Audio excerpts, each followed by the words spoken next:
Caras e caros ouvintes, boa tarde. Chamo-me Cláudia Múrias e estou aqui para vos guiar numa conversa sobre igualdade em tempos de pandemia, a convite da Câmara Municipal de Pombarral, no intuito de assinalar o Dia Municipal para a Igualdade, celebrado no passado sábado, dia 24 de outubro.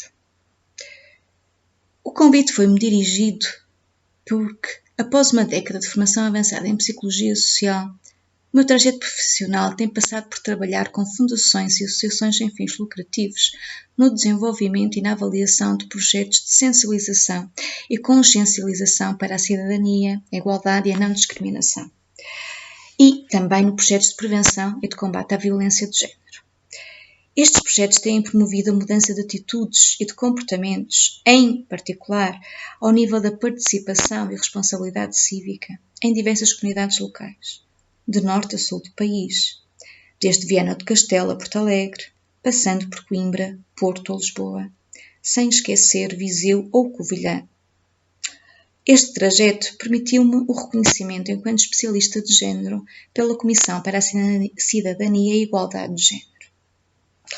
O Dia Municipal para a Igualdade comemora-se desde 2010, quando foi instituído por iniciativa da sociedade civil organizada, que desafiou o poder político para, em parceria, consciencializar as comunidades locais para as situações de desigualdade entre mulheres e homens que ainda persistiam na sociedade portuguesa, visando, acima de tudo, mobilizar as pessoas para a sua erradicação.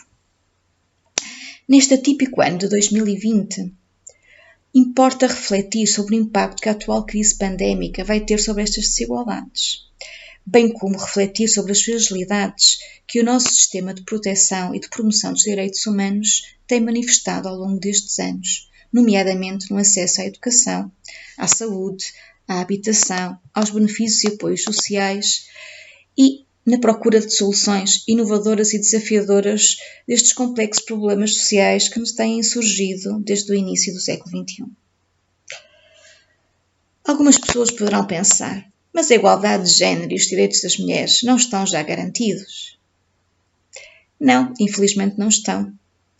Podemos recuar a 1995 e à 4ª Conferência Mundial sobre as Mulheres, que se realizou em Pequim, onde os 189 países concordaram em priorizar a participação plena e igualitária das mulheres na vida pública, política, civil, económica, social e cultural, quer ao nível nacional, ao nível regional e internacional, bem como erradicar todas as formas de discriminação com base no sexo, assumindo em conjunto um ambicioso plano de ação, o designado Plano de Ação de Pequim.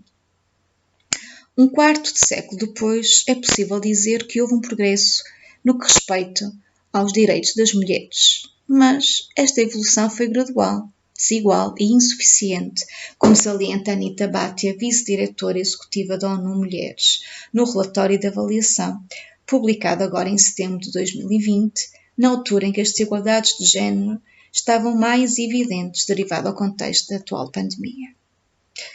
Relativamente a Portugal, o país assumiu os seus compromissos com a igualdade após a Revolução de 25 de Abril e com a publicação da Constituição da República Portuguesa. Desde aí que tem apresentado uma boa prestação relativamente à lei, mas uma prestação menos favorável relativamente às atitudes e às práticas sociais.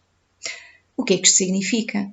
Significa, por exemplo, que as mulheres portuguesas têm os mesmos direitos que os homens portugueses em circularem livremente dentro e fora do país, correspondendo a uma igualdade formal de direitos.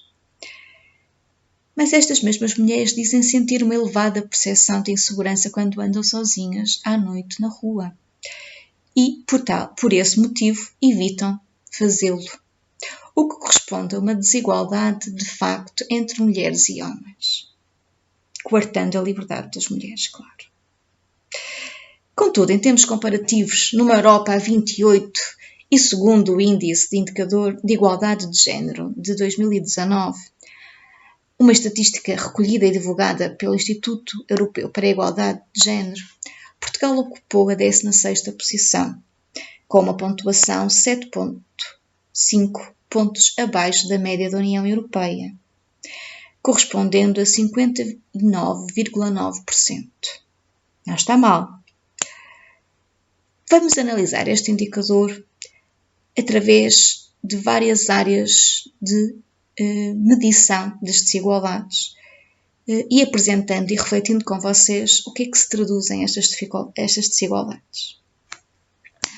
Comecemos pelo trabalho remunerado e pelas diferenças de participação e no rendimento de homens e de mulheres.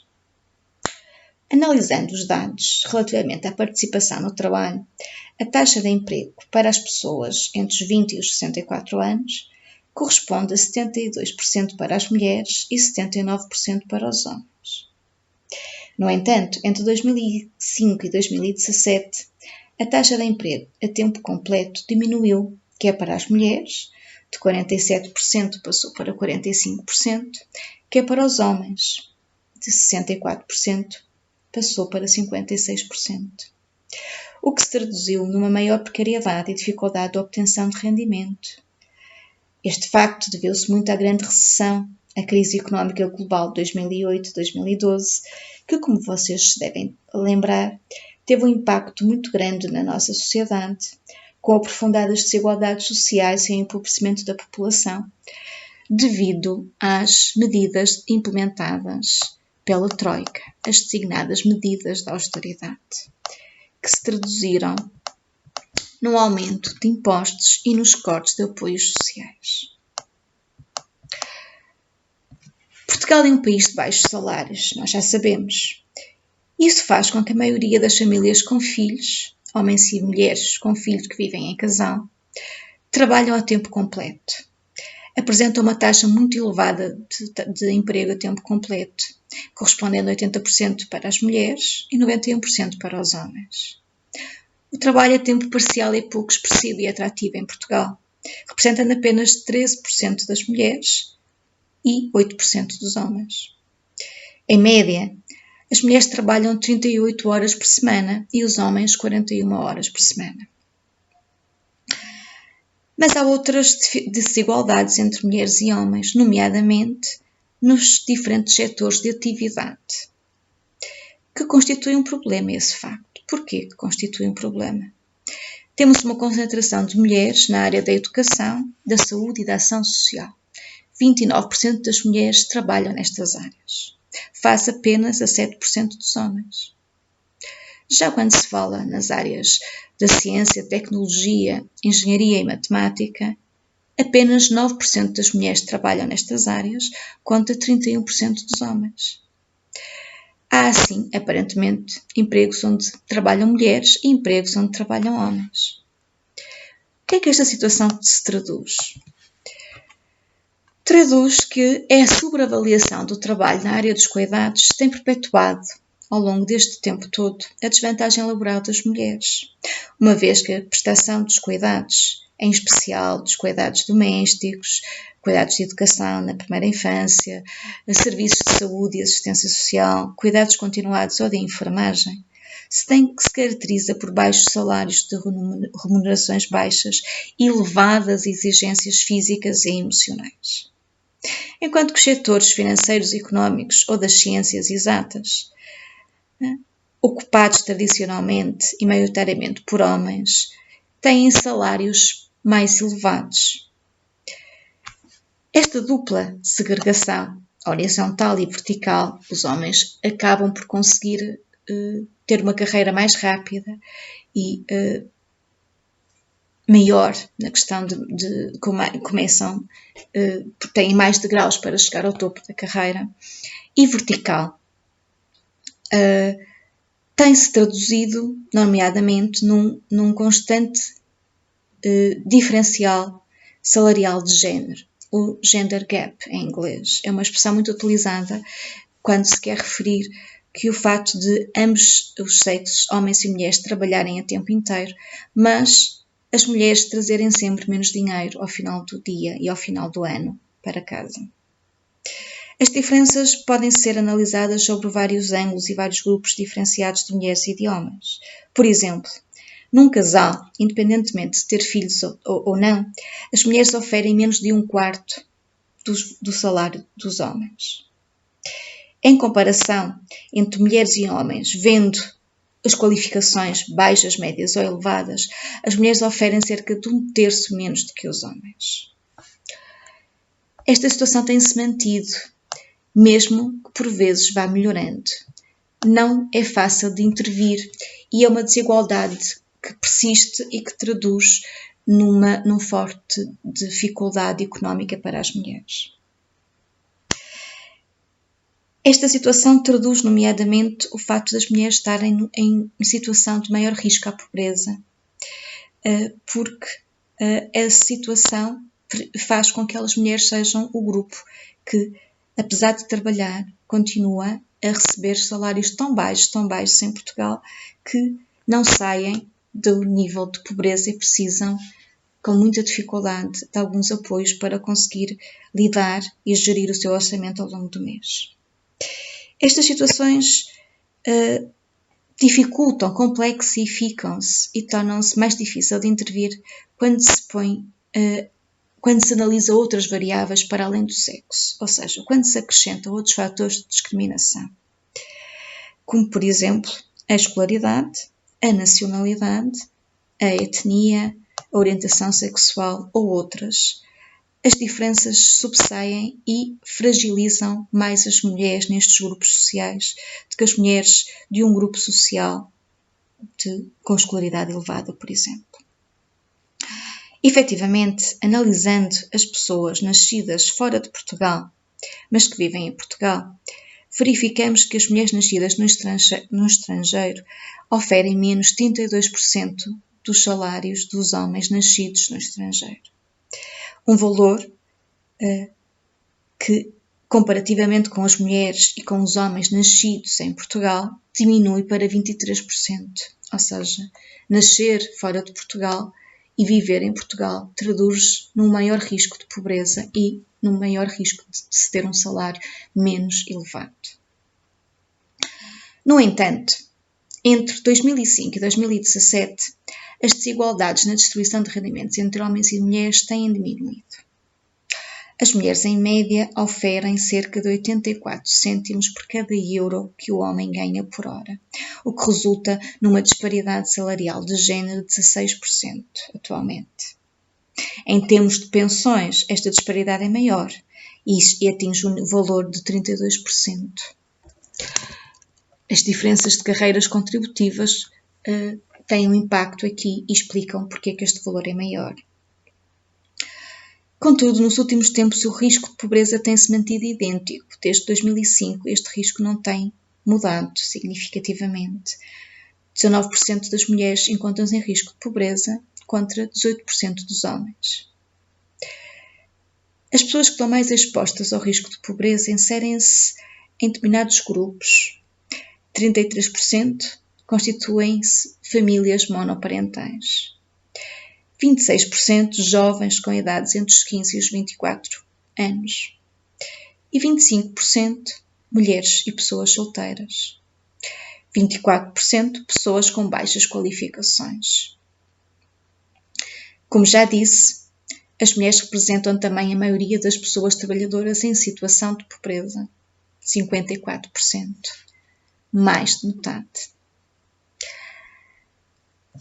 As primeiras estimativas apontadas para o impacto da pandemia referem que quase 435 milhões de mulheres se situam num nível de pobreza para 2021, aumentando 11% em relação aos valores atuais. Para além de que as mulheres, neste momento, também apresentam uma carga de trabalho maior, um aumento de carga de trabalho com a pandemia no núcleo familiar e maior risco de perda de cargos de chefia nas instituições e nas empresas, devido, efetivamente, à pandemia e à forma como ela foi gerida. Anita Bhatia, vice-diretora executiva da ONU Mulheres, sublinha que a pandemia tem um impacto muito profundo nas mulheres, lembrando que são elas as que estão na linha da frente da saúde na resposta à doença, dado que 70% dos profissionais de saúde e auxiliares são de sexo feminino. Para além disso, ocupa a maioria dos setores que foram mais castigados pela crise, O turismo e o comércio são setores ocupados maioritariamente por mulheres e o mundo não está a viajar nem a fazer grandes compras atualmente. Também António Guterres, secretário-geral das Nações Unidas, tem reforçado que as mulheres e as raparigas têm aguentado o pior do enorme impacto social e económico desta pandemia, adiantando que as mulheres empregadas na economia informal foram as primeiras a ficar sem trabalho. Por esta razão, a pandemia veio subcarregar a carga de trabalho e dos cuidados que as mulheres têm, nomeadamente a nível doméstico. A promoção do teletrabalho e as soluções digitais por parte da União Europeia ou dos Estados-membros devem ter isso em conta e assegurar que esta subcarga de tarefas não deve ser aumentada para as mulheres que já têm a dupla jornada de trabalho, ou seja, as mulheres que trabalham em casa e que trabalham fora no emprego a tempo inteiro, a dupla jornada. E também as soluções de teletrabalho não podem excluir as mulheres que já vivem em situações de pobreza e têm dificuldade de acesso e de literacia digital. São situações que devem ser tidas em conta pelos Estados quando pensarem nas medidas que devem se implementar. Portanto, devem ser implementadas medidas sociais e económicas sensíveis ao género, para apoiar as mulheres e as raparigas em situações precárias, incluindo as que estão em risco de perda de emprego, em risco de viver em pobreza ou as que já são trabalhadoras pobres. Devem ser implementados programas específicos direcionados às mulheres que trabalham na economia informal, como as prestadoras de cuidados, as auxiliares domésticas não declaradas, e também as trabalhadoras independentes, a fim de possibilitar o seu acesso ao subsídio de desemprego, assim formalizando as suas atividades no futuro, quando a situação melhorar e aumentarem outra vez os níveis de mobilidade humana. E como estão as mulheres? Como estão as desigualdades, as diferenças entre homens e mulheres no trabalho não remunerado, nomeadamente nos usos do tempo e na partilha das tarefas domésticas? Em todo o mundo, não só em Portugal, as mulheres trabalhadoras adicionam às suas responsabilidades laborais o trabalho doméstico e a prestação dos cuidados à família. O que, se quisermos falar, podemos falar mesmo em tripla jornada de trabalho. Isto significa o quê? Que as mulheres trabalham mais horas por dia do que os homens, mesmo quando ambos trabalham a tempo inteiro. Antes da pandemia, as informações que tínhamos era que as mulheres, a nível global, dedicavam 4,1 horas nas limpezas de casa, cuidados dos filhos, compras e confecção das refeições, em contraste com 1,7 horas dedicadas pelos homens nestas tarefas.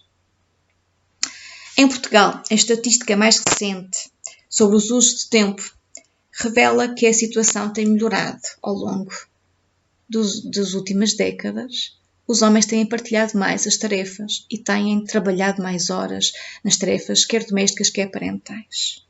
Mas mesmo assim, quando se vai quantificar este tempo, perguntando às pessoas por indicações que elas tenham sobre o tempo que demoram a fazer as tarefas, os resultados encontrados indicam que as mulheres investem mais 1 hora e 45 minutos diários na realização do trabalho não pago, prestação de cuidados e tarefas domésticas incluídas, do que os homens. Enquanto que, em média, em relação ao trabalho pago, os homens dedicam apenas mais 27 minutos por dia do que as mulheres, incluindo as deslocações que agora estão diminuídas. Isto significa que, contabilizando as horas totais de trabalho que homens e mulheres têm ao longo do dia, há uma sobrecarga para as mulheres de 1 hora e 13 minutos. Durante o período de confinamento, estima-se que as mulheres tenham dedicado 3 horas a mais aos cuidados domésticos, nomeadamente sob o regime de teletrabalho. Segundo um inquérito internacional realizado junto de 12.000 pessoas de 130 países e que Portugal teve como parceiro o Instituto de Investigação e Inovação em Saúde, o I3S, da Universidade do Porto, o stress familiar recaiu durante a pandemia desproporcionalmente sobre as mulheres que moravam com outra pessoa pelo menos com outra pessoa. Indicando que a pandemia tenderá a agravar as dificuldades de género, as desigualdades e dificuldades de género que existem na família. Nada de bom parece perspectivar às mulheres nesta altura do campeonato, onde efetivamente podemos voltar a um novo confinamento. E quando se fala de conciliação familiar, estamos a falar de quê?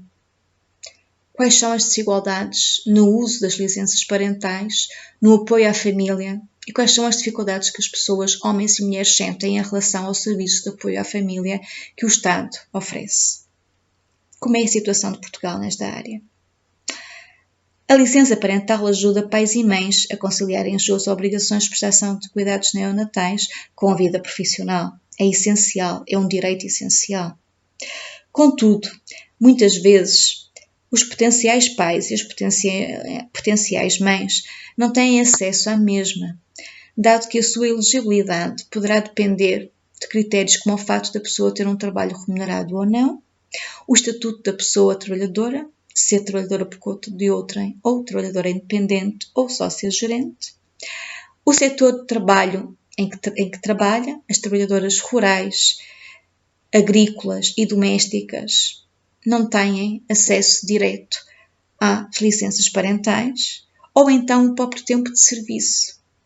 Se as pessoas trabalharem em cuidados em tempo parcial, demoram muito tempo a terem os dias necessários para poderem ter acesso a uma prestação contributiva, nomeadamente a licença parental.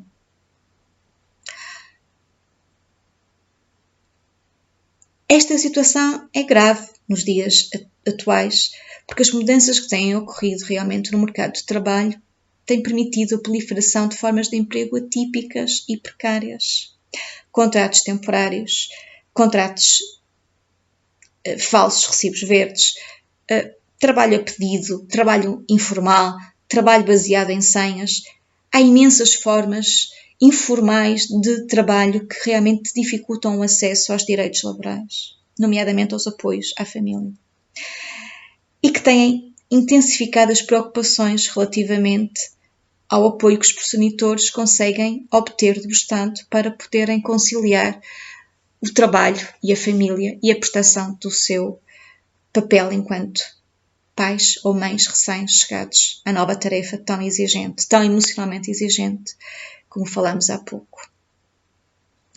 Em 2016, 23% das mulheres e 32% dos homens com idade entre os 20 e os 49 anos, ou seja, potenciais progenitores, não eram elegíveis para efeitos de licença parental. Porquê? O desemprego ou a inatividade foram o principal motivo para essa elegibilidade, nomeadamente 84% das mulheres e para 52% dos homens.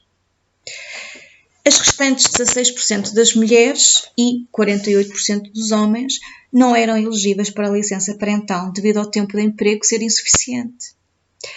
O que é que acontece? Não puderam tirar a licença e sendo pagos. Tiveram que tentar conciliar sozinhos com o apoio da sua família e não com o apoio do Estado e de um Estado protetor. Também os progenitores do mesmo sexo apenas viram os seus direitos reconhecidos em Portugal em 2019. Só em 2019, o ano passado, é que casais do mesmo sexo puderam vir a sua licença parental, o seu acesso à licença parental reconhecida. Muito tempo em relação aos outros pais. E como estamos a nível de equipamentos e a nível de escolarização e apoios sociais das crianças? Em Portugal, 48% das crianças com menos de 3 anos estão abrangidas por alguma forma de cuidados formais e 46% das crianças com 3 anos estão em estruturas de acolhimento formais de pelo menos 30 horas por semana. Das crianças com idades compreendidas entre os 3 e a idade escolar, ou seja, e os 6 anos, 93% recebem cuidados formais. E 87% estão nas estruturas de acolhimento formal durante pelo menos 30 horas por semana. No entanto, as mulheres representam 59% dos trabalhadores de cuidados informais às crianças. Ocupa-as bastante. Em comparação com a média da União Europeia, que corresponde a 56% das mulheres e 50% dos homens, em Portugal há ligeiramente mais mulheres e homens a prestar cuidados ou a educar os seus filhos ou os seus netos. As disparidades de género são maiores no que se refere às mulheres e homens que não trabalham, correspondendo a 40% das mulheres e 28% dos homens. E entre as mulheres e os homens que trabalham no setor privado, correspondendo a 82% das mulheres e 72% dos homens. Esta situação faz com que cerca de 13% das mulheres e dos homens em Portugal relatam necessidades não atendidas em matéria dos serviços formais de acolhimento de crianças. A probabilidade de serem relatadas necessidades não atendidas em matéria dos serviços formais de acolhimento é mais elevada para as mães solteiras do que para os casais com filhos. 19% das mães solteiras sentem dificuldades em ver as suas necessidades comatadas e apenas 11% dos casais com filhos as sentem. Ser mãe solteira é um grupo muito complicado em Portugal. Atendendo às tendências demográficas emergentes, como o envelhecimento da sociedade e a consequente declínio da população em idade ativa, a necessidade dos serviços de prestação dos cuidados formais e informais a longo prazo é mais central e mais importante que nunca. Nomeadamente porque homens e mulheres trabalhadores têm agora um novo encargo com a prestação de cuidados informais a pessoas idosas e pessoas com deficiência. 60% das mulheres presta estes cuidados informais a pessoas idosas ou com deficiência em Portugal. Há 8% de mulheres e 6% de homens que prestam estes cuidados informais diariamente ou várias vezes por semana. Contudo, as percentagens de mulheres e homens envolvidos nesta prestação dos cuidados informais em Portugal são inferiores à União Europeia. Há mais pessoas a prestar os cuidados de uma forma informal na União Europeia. Cerca de 27% das mulheres que cuidam das pessoas idosas ou com deficiência estão empregadas, face a uma percentagem de 55% do que refere aos homens, que cuidam realmente e que conciliam os cuidados às pessoas idosas ou a pessoas deficientes com responsabilidades profissionais. A ausência de resposta acessível e de qualidade, nomeadamente as desigualdades territoriais da oferta dos equipamentos públicos, acabam por ter um impacto aqui grande, pois dificultam a inserção ou a permanência das mulheres no mercado de trabalho, o que não acontece com os homens, pois o valor é de 55% consegue manter o seu emprego contra os 27% das mulheres. Portugal é o país da União Europeia no qual as mulheres e os homens apresentam o maior nível de necessidades não atendidas em termos de prestação de cuidados profissionais ao domicílio, 86%, um valor bastante elevado. É realmente um serviço muito recente no nosso país e bastante de difícil acesso pelos valores elevados quer pelos valores elevados desta prestação de serviços, quer pelos baixos salários que nós temos e que é difícil de gerir orçamentos. Outras situações, outros impactos que acontecem na vida das mulheres referem-se ao ciclo de vida e aos direitos humanos, à saúde e à cidadania comunitária. Podemos falar e medir, quantificar a situação de Portugal relativamente à esperança média de vida e ao acesso à saúde. Em 2005 e 2016, a esperança de vida aumentou tanto para homens como para mulheres. As mulheres vivem, em média, mais 6 anos do que os homens, 84 anos contra 78 anos para os homens. O acesso adequado a cuidados médicos aumentou ligeiramente em Portugal nos últimos anos. Cerca de 4% das mulheres e 3% dos homens relataram necessidades não atendidas em termos de exames médicos, face a 7% e a 4% relativamente a 2005. houve um ligeiro aumento das necessidades não atendidas em termos de avaliações dentárias, tendo 15% das mulheres dito que realmente tinham as suas necessidades não atendidas e 14% dos homens relatado o mesmo tipo de dificuldades. Relativamente a 2005, estes valores estavam em 12% e 11%. Há realmente mais dificuldade de acesso a profissionais dentários. A autoperceção do bom estado de saúde tem aumentado entre as mulheres. De 41% passou para 44%.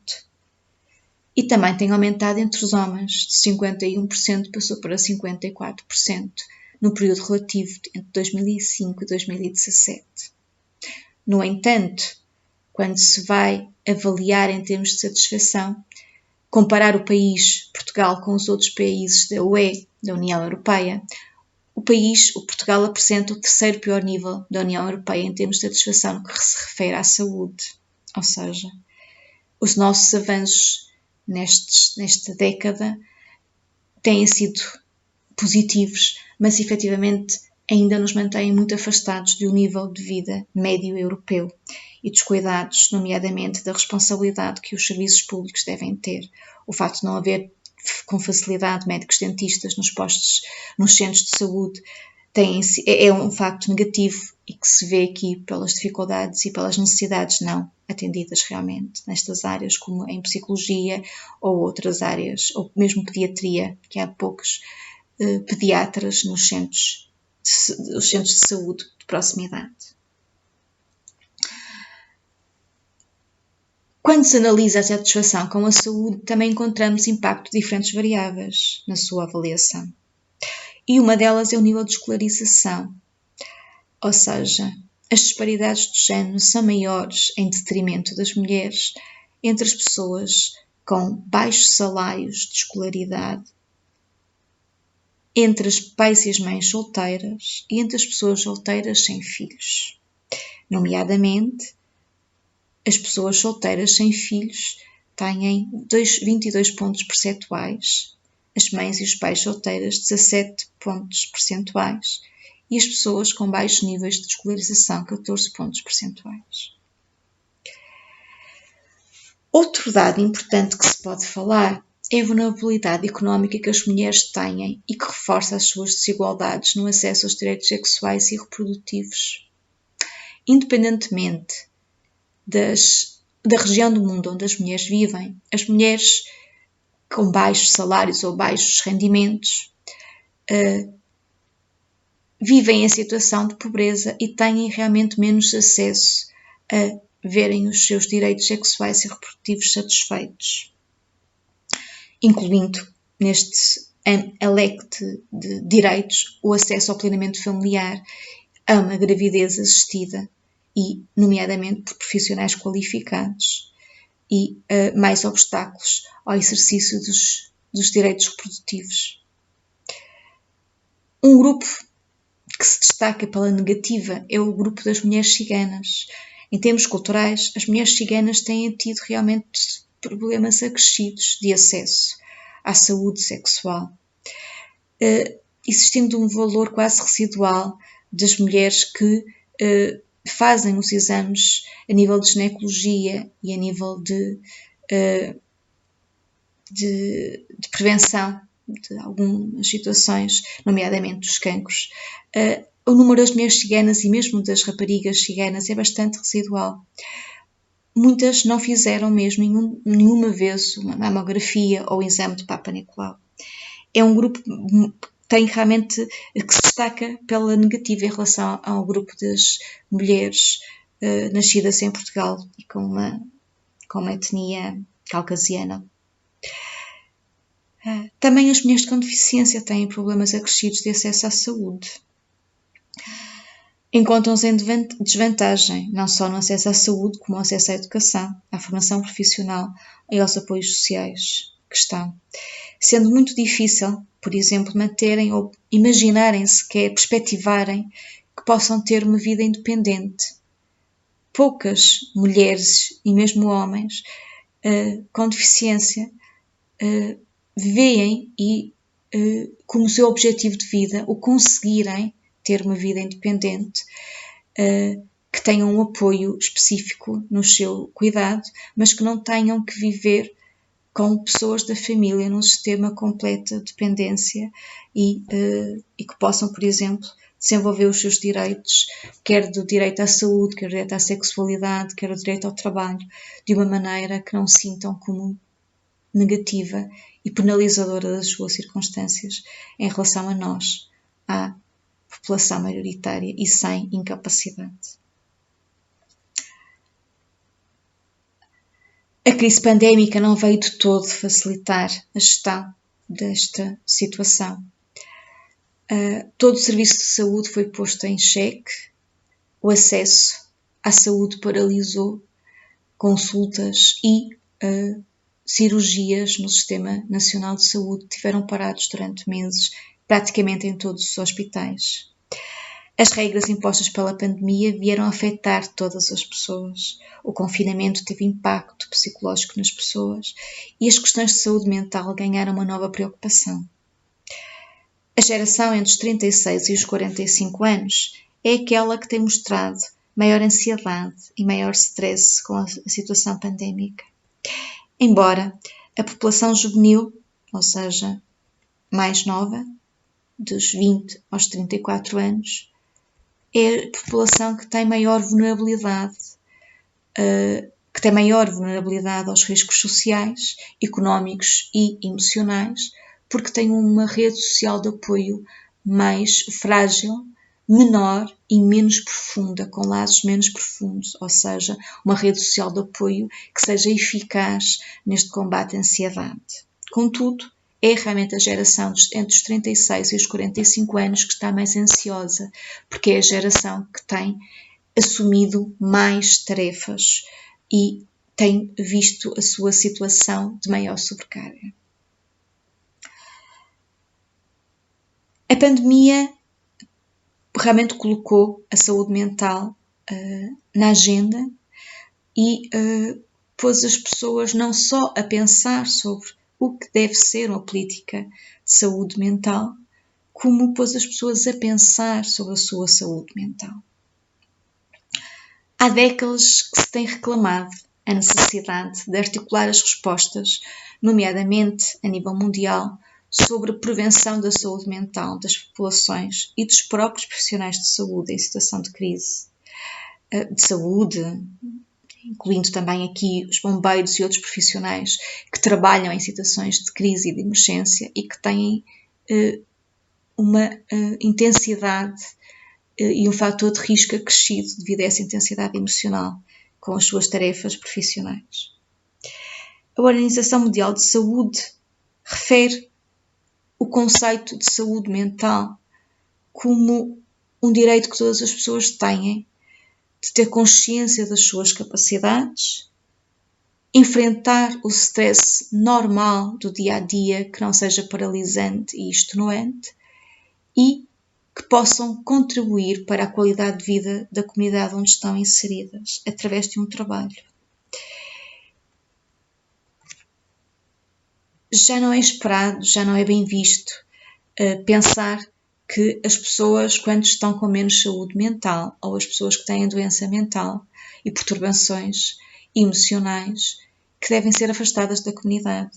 Não, é uma responsabilidade da comunidade inserir as pessoas e promover o seu bem-estar e a sua qualidade de vida e a sua saúde mental, física e emocional.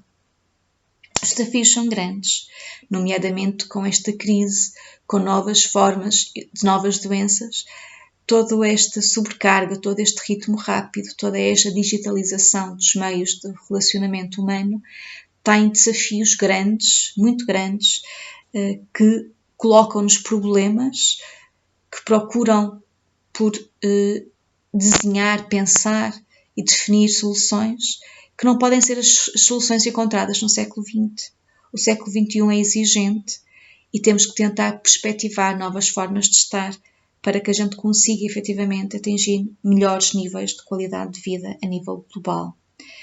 Quer a qualidade de vida da comunidade, quer o bem-estar individual de cada pessoa que faz a parte da comunidade. São desafios grandes e são questões de direitos humanos e de igualdade. não é mais uma questão apenas de saúde, é uma questão de direitos humanos e de promoção e desenvolvimento humano. A prestação dos cuidados, nomeadamente agora, com esta linha da frente, nomeadamente no antigo confinamento que houve na situação, na primeira vaga pandémica de março a abril, trouxe realmente bastantes dificuldades e desafios grandes, tendo em conta que as mulheres são as pessoas que estão nas comunidades e também no trabalho de cuidado na linha da frente, mais expostas e a maior risco, a exposição ao vírus, a um vírus novo que em março era completamente desconhecido e paralisador.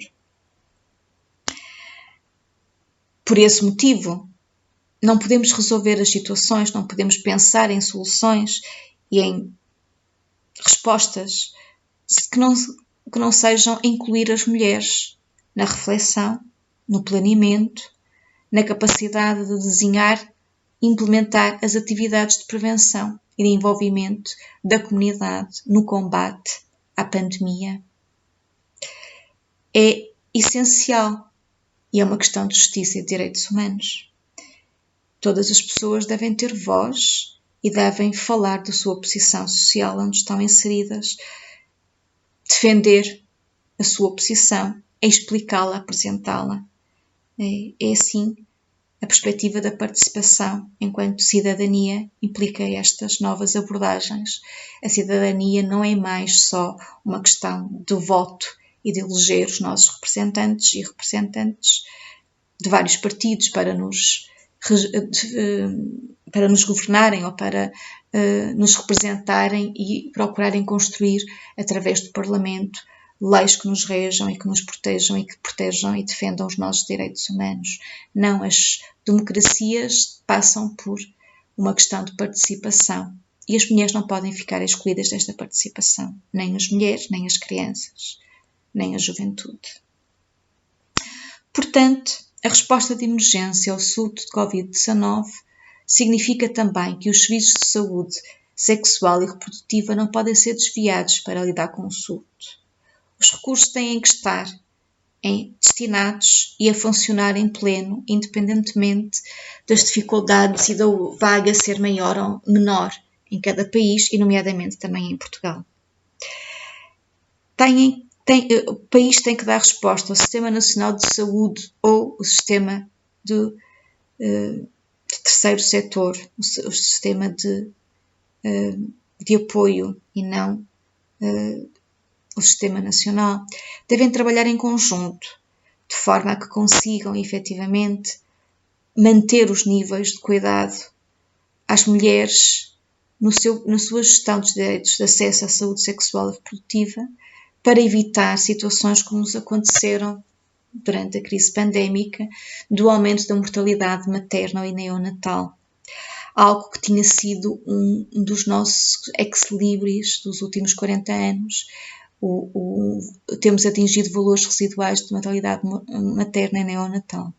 E esta situação de menor investimento na saúde veio pôr em causa este progresso que estávamos a conseguir, porque ele era contínuo e unidirecional, numa diminuição bastante bem conseguida.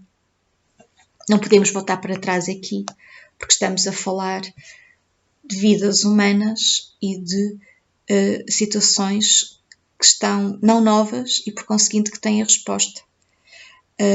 Não podemos voltar a níveis de gravidezes na adolescência elevados, não tem sentido, nomeadamente de gravidezes indesejadas ou não planeadas. Nem tem sentido que as interrupções voluntárias de gravidezes sejam inseguras ou não reguladas. Nem tem sentido que as infecções sexualmente transmitidas possam realmente aumentar o número na população portuguesa. Temos um sistema construído de planeamento familiar bem conseguido. Não podemos realmente dificultar o acesso a estas consultas de planeamento familiar nem às jovens raparigas nem aos jovens rapazes, porque planeamento familiar é um planeamento que se faz em casal e em família. Outra situação complicada e outro grupo complicado que nos deve fazer parar para pensar, medir e pensar em respostas concretas são realmente as pessoas com mais de 65 anos, as nossas pessoas idosas, que estão realmente em maior risco no contexto da Covid-19.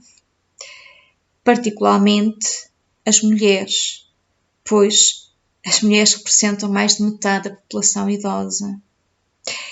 E as mulheres mais velhas enfrentam desafios graves, porque muitas vezes vivem em lares, com poucos recursos, com baixas pensões e com dificuldade em adaptarem-se às medidas de isolamento que foram necessárias implementar. Os surtos em lares estão a ser evidentes as dificuldades que os próprios lares têm para poderem prestar os cuidados às pessoas, cuidados pessoais, a uma população idosa com doenças crónicas e, por conseguinte, onde estes cuidados passam também por cuidados de saúde e não só de apoio social, mas cuidados de saúde que implicam outra forma de olhar e outra forma de fazer este planeamento e de organizar estas respostas. Quando as mulheres vivem sozinhas, nomeadamente as mais velhas, há realmente dificuldades, por exemplo, e não podemos perspectivar combate à pandemia sem desenhar um apoio social que preveja não haver interrupções nos serviços de saúde de rotina, a ida às consultas, a ida às farmácias, nomeadamente a obtenção de medicamentos, muitas das vezes diários, e num contexto em que as comorbilidades e as doenças crónicas são pré-existentes e múltiplas. Muitas destas mulheres e homens idosos têm efetivamente muitas doenças crónicas, não é só uma. Toda a sua medicação é exigente e implica realmente que não pode quebrar, porque a quebra da medicação irá promover uma descompensação química grande e que terá realmente dificuldades e descalabro grande e pondo em risco a vida destas pessoas. Por conseguinte, a resposta à crise pandémica tem que acautelar o acesso regular e seguro a suprimentos domésticos, apoio financeiro, medicação e apoio social. Só desta maneira se pode pensar que as mortes não vão diminuir e que as pessoas vão poder, que as mortes vão diminuir e que as pessoas vão poder viver e não vai haver os números que tivemos de mortes não explicadas por Covid, mas com um aumento substancial devido à crise de Covid, de confinamento e da falta de apoio e da falta de resposta, nomeadamente de saúde. A saúde tem que conseguir dar resposta à Covid e manter todo um sistema que está a funcionamento, cheio de dificuldades, mas que não pode de forma alguma quebrar. Quando se fala da nossa educação, da educação de qualidade e do trabalho digno, Portugal não fica muito bem na fotografia em comparação com os outros países da União Europeia. Ocupa uma posição que é a 23ª, ou seja, poucos países da União Europeia estão abaixo de nós. No entanto, houve melhorias significativas neste domínio, quer a nível da instrução, quer a nível da participação. Mas não chega, não tem chegado. Partimos com um atraso grande, porque há 100 anos a escolaridade obrigatória era muito fraca e muitas pessoas não iam à escola ou frequentavam poucos anos. Tínhamos uma situação, nomeadamente nas mulheres, com um grande nível de analfabetismo e literacia. Então, os nossos avanços, o que é que têm conseguido? Têm conseguido traduzir, por exemplo, as grandes oportunidades que as mulheres, jovens mulheres, rapazes e raparigas, mas acima de tudo as jovens raparigas, que têm aproveitado o seu trajeto escolar como uma forma de empoderamento e de capacitação. As mulheres licenciadas, a percentagem de mulheres licenciadas aumentou entre 2005 e 2017. de 11% para 21%, um aumento substancial e que mostra todo o empenho que as mulheres, que as jovens raparigas têm tido ao longo destes tempos, que já vem do final da década de 90 do século passado. Relativamente aos homens, ou seja, aos jovens rapazes, a percentagem de licenciados faz um ritmo mais lento, ou seja, o aumento foi entre 2005 e 2017 de 8% para 15%, valores mais baixos e mais lentos. No entanto, aquela disparidade de género também é visível entre os homens e rapazes e raparigas nascidos em Portugal e fora, e nascidos fora de Portugal.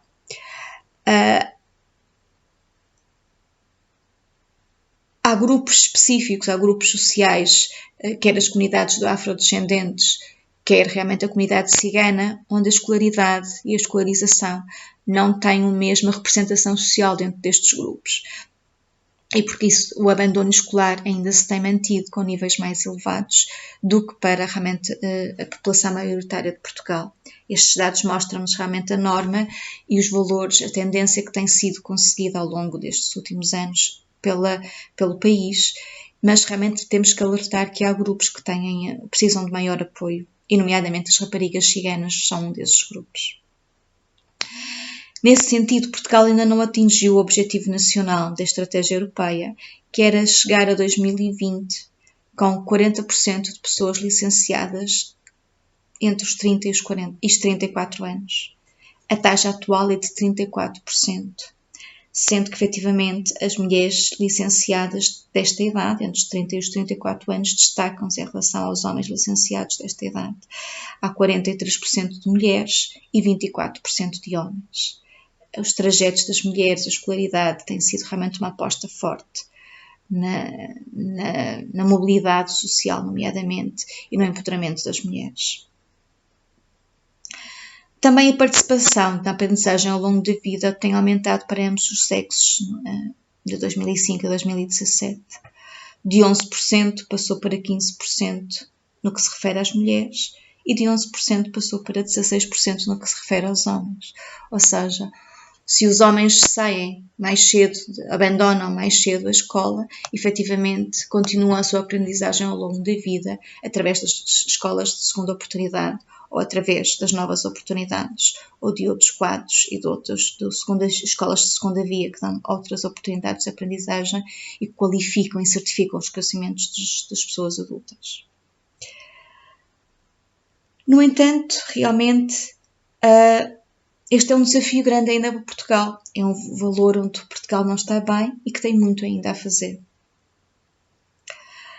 Há uma desigualdade, nomeadamente, entre as áreas de estudo de rapazes e raparigas. Não é só uma questão das raparigas estarem em maior concentração, mas realmente as raparigas continuam a estudar e estarem matriculadas nas áreas da educação, da saúde e da ação social, das ciências humanas ou das artes. Por conseguinte, continua a haver áreas de estudo e de trabalho das mulheres e áreas de estudo e de trabalho dos homens, o que vai traduzir-se na manutenção das desigualdades salariais que falamos há pouco, porque efetivamente é quando houver maior permeabilidade e maior paridade nas escolhas dos dois grupos sexuais, é que efetivamente estas desigualdades vão ser atenuadas. Até lá, se os trajetos forem paralelos, as desigualdades tenderão a manter-se, o que dificulta a vida e que limita a liberdade das mulheres, efetivamente, nomeadamente em termos de pobreza e de liberdade económica. Em termos de contexto pandémico, o que há aqui a realçar é que pode ser uma boa oportunidade. O facto de as mulheres estarem nas áreas sociais e nas áreas da saúde pode ser uma boa oportunidade para realmente a economia se desenvolver na área do cuidado.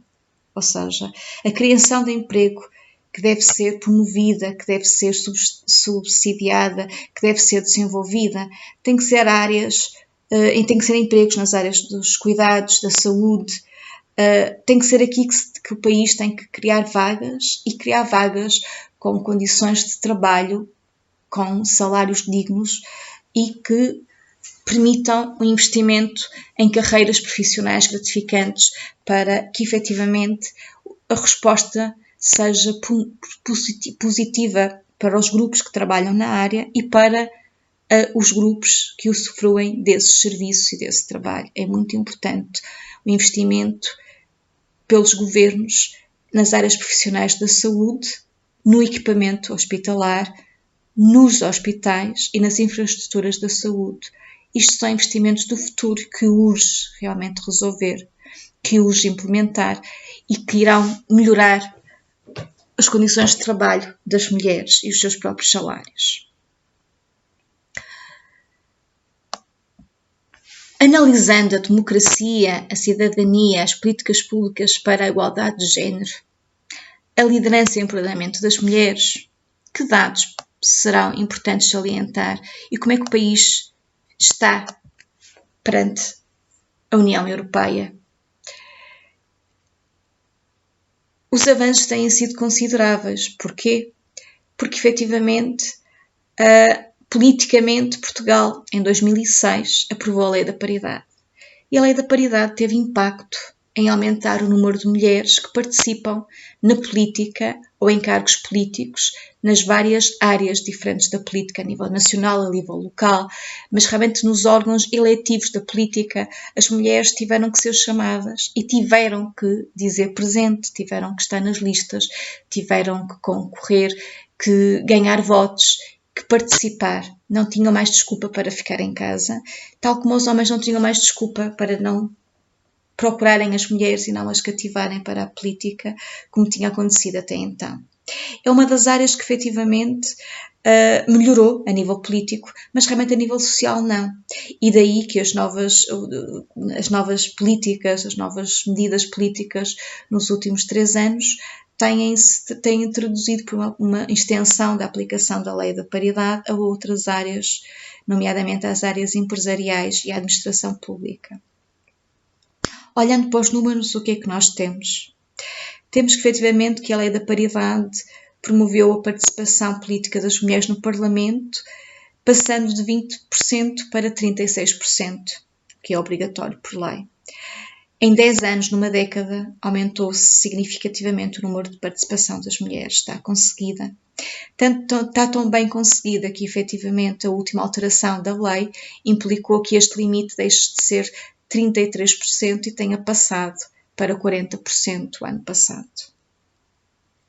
A percentagem de ministras também aumentou, de 14% para 35%, entre 2005 e 2018. No entanto, as ministras não são eleitas, são nomeações, cargos de nomeação, mas efetivamente quando a política passa a ter que ser desempenhada por homens e de mulheres, é natural que as nomeações comecem a trazer homens e mulheres com as suas cotas de sexo.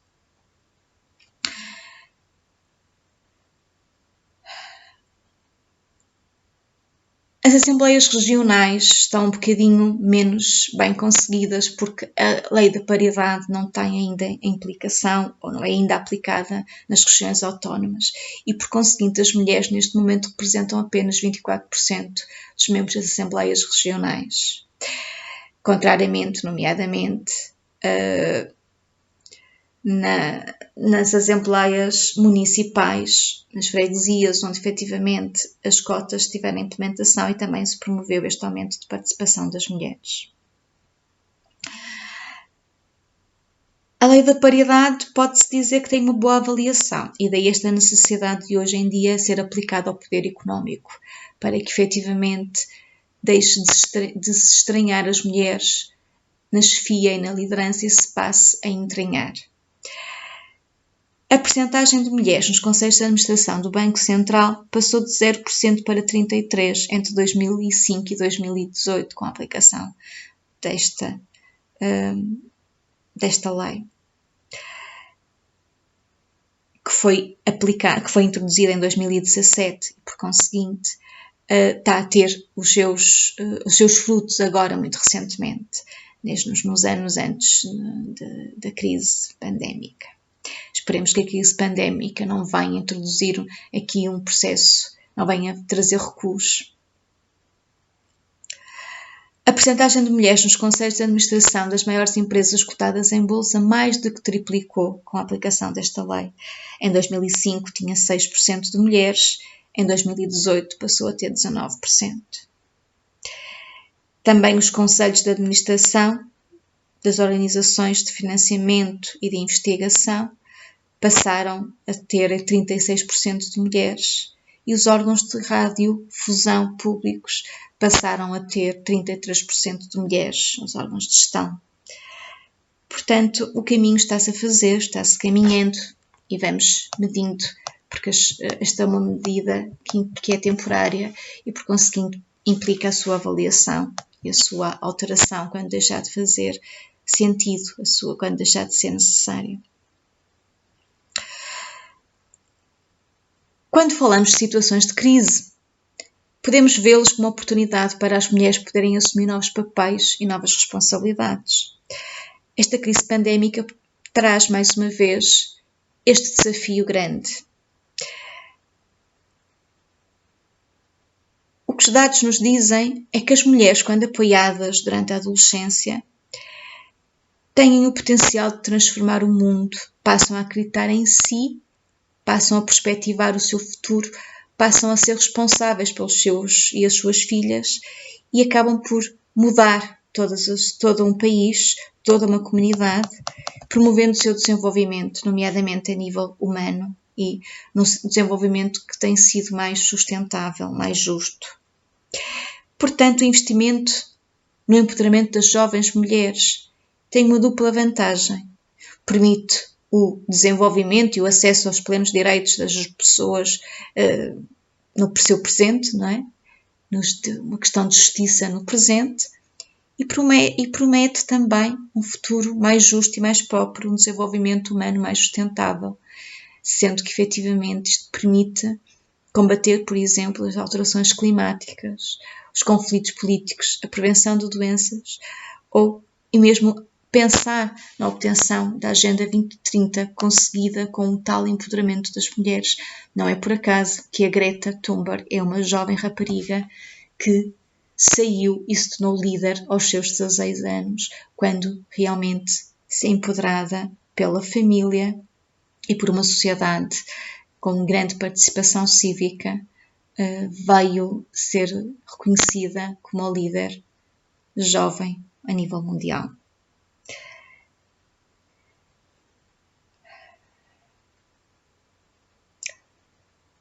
A Agenda 2030 diz mesmo isto, compromete-nos com não podemos deixar ninguém para trás. E é uma frase que hoje em dia toda a gente já ouviu. Ela vem daqui, da Agenda 2030 para o Desenvolvimento Sustentável, os Objetivos de Desenvolvimento Sustentável, que a ONU estabeleceu em 2015 e que visa realmente um combate exigente em várias frentes, em 17 objetivos, e que a crise pandémica não pode de todo atrapalhar a obtenção destes objetivos. Temos que conseguir desenvolver a agenda, atingir os objetivos sem realmente perturbar o desenvolvimento, e as mulheres e as raparigas são os fortes aliados. Temos mesmo que empoderar as raparigas, é uma estratégia de futuro. Outra, e para completar, uma vez que o tempo já vai longo, abordar um pouco a violência de género e a violência contra as mulheres, a consequência que tem e que números é que estamos a falar, nomeadamente a situação de crise pandémica. Os números referentes à violência doméstica a nível nacional mostram que, efetivamente, 1 em cada 5 mulheres sofreu agressões físicas ou sexuais do seu parceiro em 2019. E o que nós sabemos é que esta situação terá aumentado, agravado durante o confinamento, devido ao aumento das tensões intrafamiliares, devido ao tempo ser maior e à dinâmica de risco imposta pelas políticas da Covid-19. Analisando os dados disponíveis, em França, o Ministério da Administração Interna reportou aumento de queixas entre os 32% e 36%, apenas na região de Paris. Na Alemanha, a polícia reportou aumento de 10% em Berlim enquanto que as casas-abrigo em Itália reportaram uma queda de 50% da taxa de ocupação devido à severidade do confinamento que dificultou a procura de ajuda pela dificuldade de movimento. A Irlanda reportou um aumento de 5 vezes mais nos pedidos de ordem de coação e de afastamento e um aumento desproporcional dos contactos por parte das mulheres que vivem em zonas rurais. Sim, as mulheres em zonas rurais têm menos acesso à educação, à saúde, à justiça. São mulheres frágeis que precisam realmente de ser olhadas e de ser pensadas pelo poder político e pelos governos. As respostas à crise pandémica têm que incluir transversalmente a dimensão da igualdade entre homens e mulheres, o chamado mainstream de género. É essencial. Nomeadamente, é essencial pensar a nível da prestação, do acompanhamento e da avaliação dos serviços públicos e dos pacotes de medidas de emergência. Devem ser alicerçados no cuidado, na proteção mútua e dos direitos humanos das mulheres. É essencial que as associações de mulheres tenham financiamento necessário para apoiar as mulheres que estão mais vulneráveis e mais frágeis, nomeadamente as mulheres vítimas de violência e as crianças em risco. Têm que ser asseguradas o seu acompanhamento, a sua proteção, quer durante a crise, quer após a crise. É essencial que os governos pensem e reflitam e encarem estas medidas como uma urgência e uma prioridade. Porque, independentemente das alterações, as mulheres e as crianças continuam a ser as pessoas mais traficadas. Segundo o último relatório da Comissão Europeia sobre os progressos relativos à luta contra o tráfico de seres humanos, foram registadas 26.268 vítimas na União Europeia entre 2017 e 2018, sendo que 58% destas vítimas eram mulheres e 32% eram crianças. Quase metade das vítimas, 46%, foram traficadas para fins de exploração sexual e mais de um quinto, 22%, foram traficadas para fins de exploração laboral. Outras formas de exploração têm consistido, por exemplo, com as crianças, na exploração para atividades criminosas, como, por exemplo, a mendicidade forçada ou a servidão doméstica, ou a remoção de órgãos, entre outras, correspondendo a 24% das situações de tráfico. Das crianças traficadas, mais de metade, 57%, é cidadã da União Europeia. Apenas 41% são cidadãs de países terceiros e 27% destas crianças foram traficadas dentro do seu próprio país. Não houve uma mudança de país, por isso o tráfico é uma situação que, por vezes, parece invisível aos olhos do cidadão e da cidadã comum, mas ele existe e estes são os dados que nós podemos e que foram relatados agora mais recentemente. Outra situação bastante complicada e que não pode ser esquecida agora, como no momentos de crise pandémica e numa nova resposta que vai ser analisada e decretada neste fim de semana, é o fato de conhecer que as jovens raparigas ficam em maior risco de mutilação genital feminina quando efetivamente não há aulas, quando estão em casa, em teleescola.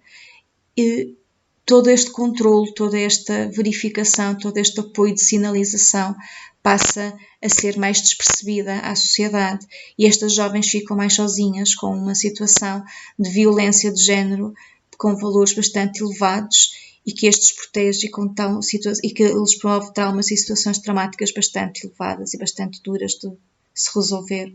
Também o abuso sexual e a violação ou os crimes de honra são situações que estão escondidas entre quatro paredes e que, por conseguinte, todo o confinamento possibilita não só a ocorrência destas situações em maior número, como diminui a possibilidade de pedido de ajuda e diminui a possibilidade de sinalização por parte da comunidade, que fica mais afastada, e daí também ser tão importante que as pessoas procurem, na sua vida alterada, procurar na mesma o distanciamento físico das pessoas, mas não o distanciamento social, e utilizarem os meios de comunicação e de telecomunicações para efetivamente estarem presentes e poderem exercer esse papel de cidadania, de construção, efetivamente, de uma sociedade mais igualitária e de maior justiça social. O Governo e Portugal, durante este ano, durante a situação de crise pandémica, conseguiu aprovar várias medidas importantes na prevenção e no combate à violência doméstica, nomeadamente medidas específicas de articulação com os sistemas públicos de proteção às vítimas, que incluem o reforço das respostas de apoio telefónicas ou digitais, através de canais e linhas online, dos sistemas de apresentação das queixas, das estruturas comunitárias de atendimento e também das casas de abrigo de emergência. Várias respostas foram criadas, novas, e de uma forma diferenciada e repartida pelo país para que efetivamente as vítimas pudessem não ficar desprotegidas e para que o contacto e a rede de combate e de prevenção e combate à violência doméstica ficasse a funcionar em pleno, independentemente das dificuldades e do surto de Covid.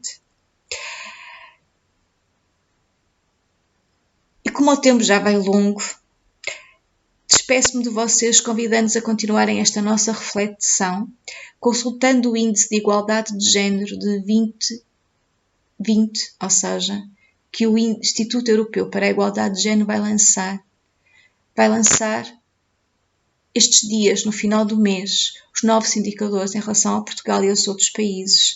Estes indicadores vão medir já um pouco estes impactos que foram aqui apresentados, de uma forma mais exploratória, mas eles vão estar já traduzidos, aquilo que for possível medir, nos novos indicadores, nos indicadores deste ano.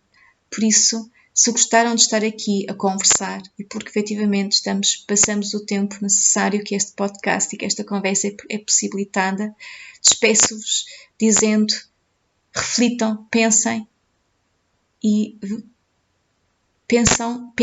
no que é que conseguem fazer a nível local para que estas situações que por vezes nos parecem à primeira vista, nos passam despercebidas e nos parecem serem coisas do passado, desigualdades que já não existem, pensem o que é que podemos fazer no dia da manhã para que efetivamente consigamos construir um mundo mais justo e igualitário entre homens e mulheres e onde as pessoas sejam mais livres no seu desenvolvimento humano e nas suas relações interpessoais e sociais.